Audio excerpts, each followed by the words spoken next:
And I want to talk to you about something. And this is why, if I've got a stock portfolio, and not one that's $3,000 or $4,000, but one that's substantial, how do I take advantage of the taxes? How do I legally structure this for a market investor? A lot of you either have the desire to be market investors, or some of you are very, very successful at it. How do we do the legal structures on this? If you have a trading account, you really have three options in my mind. You can do nothing. Don't set up any legal entities. You can qualify as a professional trader, or you can create a business. Those are your options. So let's look at those options kind of in detail. And none of them are bad options. The answer is it depends on what you want to do. If I'm trading in my own account, so I set up a bank account, TD Ameritrade, Charles Schwab, or whoever, and I have this, what I can deduct out of this is the brokerage fees, the cost of trading. Well, on a small account, maybe that's all I need to deduct. But if I've got a large account, look at what you can't deduct. I can't deduct my computer. I can't deduct my trading expense, my office equipment, cell phones, internet. I can't deduct travel expenses, meals, education, which we might call research and development. I can't deduct entertainment. Well, okay, entertainment I can't deduct anymore, but group building experiences I can deduct. So there's even ways of getting around entertainment a little bit. I'll have Pat James talk about that a little bit. So medical expenses, pension plans, home office. If I had $1 million, $2 million trading account, look at what you cannot deduct and you go, I think I'd like the tax deductions, but then you have to have a business or qualify as a trader. So on a small account, sometimes doing nothing is the perfect thing to do, because I don't have a big enough account to warrant having, taking out a management fee and having it qualify as a corporation or a professional trader. So it's not a bad option, but it certainly has a limit. If I qualify as a trader, the problem with that is the IRS really hasn't given us definitive guidelines on what constitutes a trader. Other than they've said, to be engaged as a trader, you have to meet certain requirements, which is basically you must seek to profit from daily market movements. Okay, and your activity must be substantial. Oh, what does that mean? I wish they'd clarify, but they really don't. And you must carry on the activity with continuity and regularity. What does that mean? Well, it's a little undefined for a reason, because I think it's a little scare tactic, but it is what it is. And let me go back to the original case. It was in 2004, but it was the Chen case. And let me give you some facts on this and tell you kind of why it's so ambiguous. So Mr. Chen had made 324 trades in his trading account that year, but the majority of his trades were held for less than 30 days. 100% of all of his trades were held within a 6-month period of time.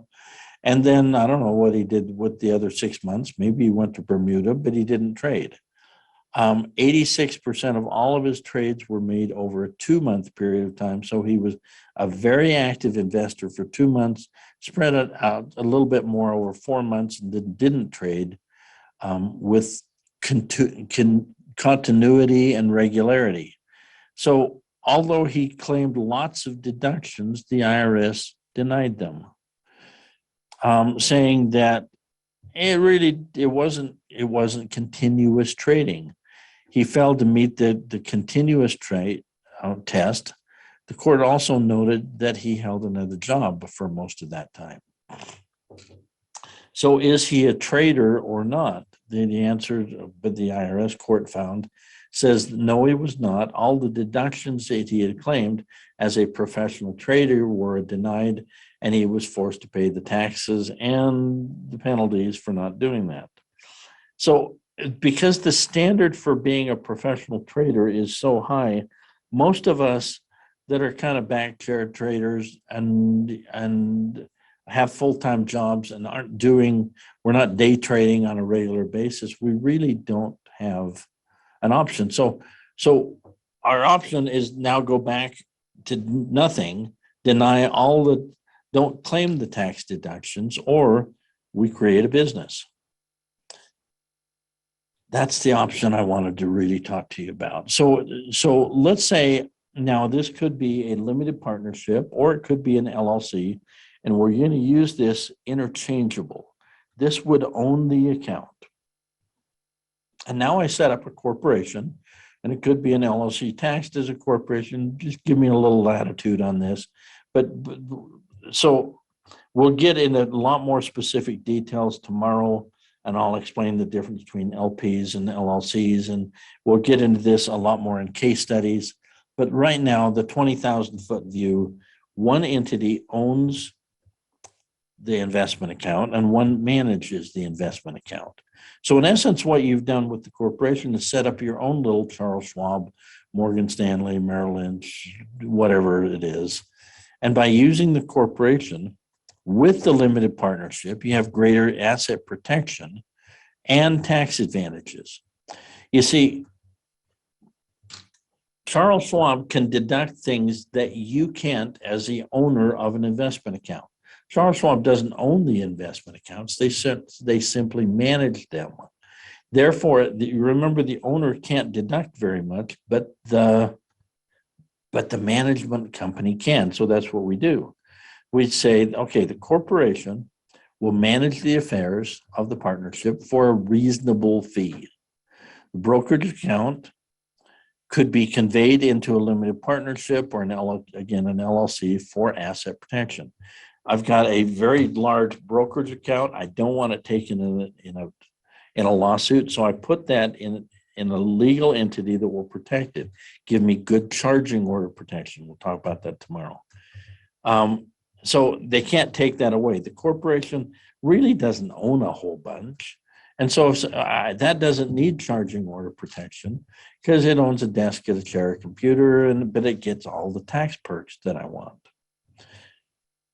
What I do is I create then a management agreement that gives the management company authority to trade. It's no different than if you signed a document with TD Ameritrade or Charles Schwab. It would say, we're giving you authority to trade. Here are the fees and services that we expect. We're disclaiming, or they're disclaiming, say, we're not going to be responsible for your tax returns. All of these things are generally in your limited partnership agreement or your LLC agreement. Generally, you don't need a separate agreement to have a corporation manage your limited partnership. It's already in there. The corporation then begins to deduct things. The limited partnership, what can it deduct? Well, the cost of trading, the brokerage fees, and the management fee. It gets to deduct that. What can the corporation deduct? It's hundreds of things.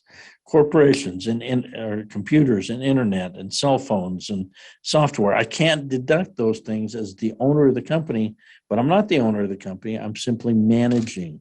So medical insurance and office supplies and research development, pension plans, all these types of things I can deduct as a management company, but I cannot deduct as the owner of the brokerage account. The structure allows the general partner to deduct expenses that couldn't be deducted simply as the owner. What does the corporation do? Well, it buys, sells, trades. It acts as a general partner of the limited partnership. It deducts legitimate business expenses and charges a reasonable management fee. What does the limited partnership do? Well, it doesn't do anything.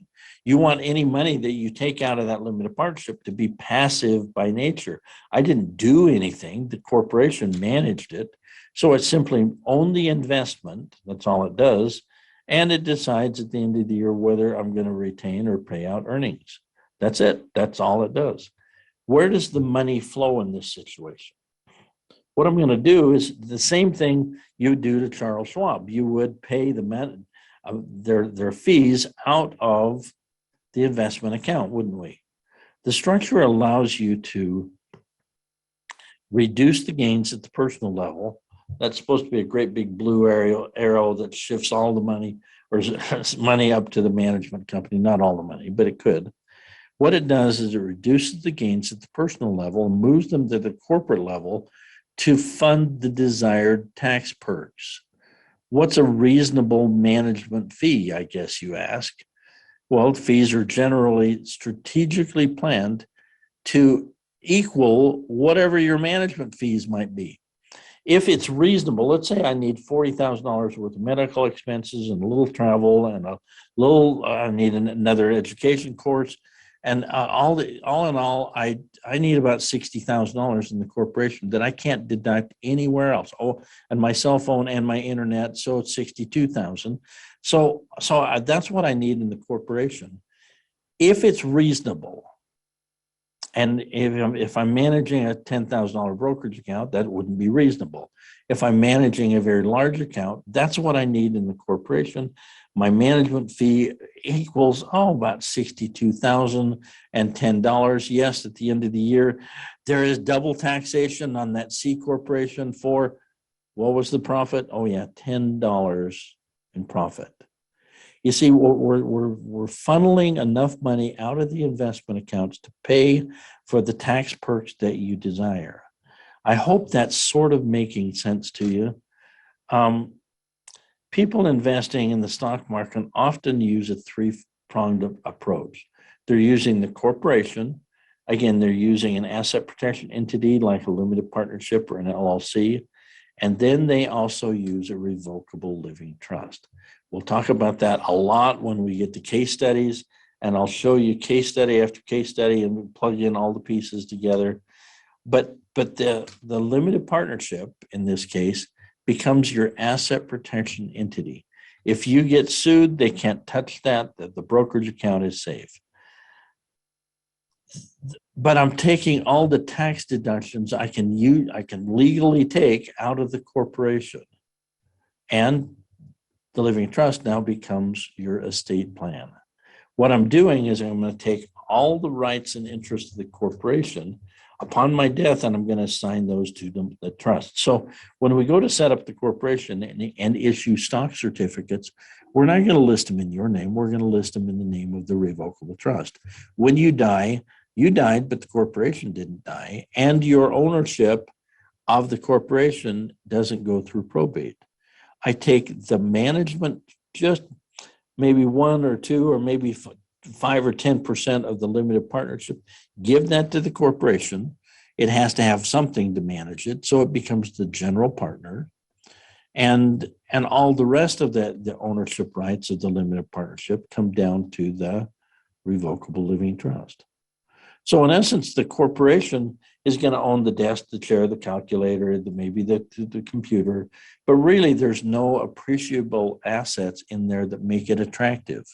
It's just, that's what it is. But the limited partnership would own the safe assets. If I want to invest in notes, or if I want to invest in tax liens or anything else, precious metals, all of those things could be, as long as there's no inherent risk in that, besides that stock portfolio, it could be billions of dollars inside of that limited partnership or LLC, as long as there's no inherent risk. I never would put, like, let's say, a vehicle in there, a car or a piece of property, because that would bring risk into that otherwise safe bubble. But I hope this sort of makes sense why we do what we do when we're managing large investment accounts. We're using the corporation for the tax perks, we're using the limited partnership for the asset protection, and everything flows down into our revocable living trust. I hope that makes sense to you. I compare the living trust kind of like a big popcorn Tupperware bowl. You know what I mean? Everybody has a big popcorn Tupperware bowl, but you never put it in the cabinet empty. You always put all the little Tupperware bowls inside of it, put the lid on, shove it away, and this becomes your revocable living trust. This becomes the babysitting instructions for when I leave home. And it may own little Tupperware bowls. Yes, it owns my interest in the corporation. It owns interest in my real estate or my LLCs that own real estate. And my brokerage accounts. Oh, not the brokerage account, but the limited partnership that owns the brokerage account. You see what we're doing, and then everything flows down into the big Tupperware bowl known as the revocable living trust.